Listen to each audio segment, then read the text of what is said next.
नमस्कार. आज आपण माहिती जाणून घेऊया केळी वेफर्स प्लांट म्हणजेच केळी वेफर्स बनवण्यासाठी लागणाऱ्या यंत्राची माहिती.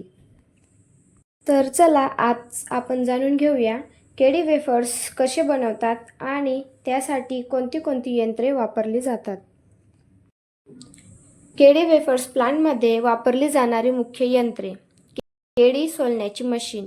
ही मशीन केळीची साल काढण्यासाठी वापरली जाते. काही ठिकाणी अजूनही हाताने साल काढली जाते. दुसरे आहे केळी कापण्याची मशीन. सोललेल्या केळ्याचे पातळ काप करण्यासाठी ही मशीन वापरली जाते. चिप्सची जाडी या मशीनच्या मदतीने समायोजित करता येते. तिसरे आहे ब्लॅचिंग मशीन. कापलेल्या केळीला गरम पाण्यात ब्लँच केले जाते, ज्यामुळे त्याचा रंग टिकून राहतो आणि स्टार्च निघून जातो. चौथे आहे पाणी काढण्याची किंवा सुकवण्याची मशीन. ब्लँच केलेल्या केळीला तुकड्यांमधून अतिरिक्त पाणी काढण्यासाठी या मशीनचा उपयोग केला जातो. पाचवे आहे केळी चिप्स तळण्याची मशीन. कापलेल्या केळीला तेलात तळून कुरकुरीत करण्यासाठी ही मशीन वापरली जाते.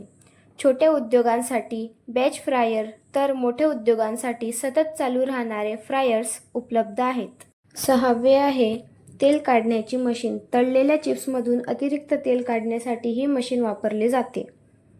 सातवे सीझनिंग मशीन. तयार चिप्सवर मीठ, मसाले किंवा इतर चवीचे मिश्रण लावण्यासाठी ही मशीन वापरली जाते.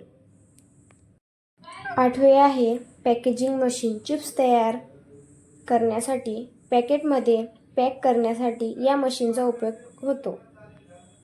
अधिक माहितीसाठी गणेशा मशिनरीला व्हिजिट करा आणि वर दिलेल्या नंबरवर संपर्क करा.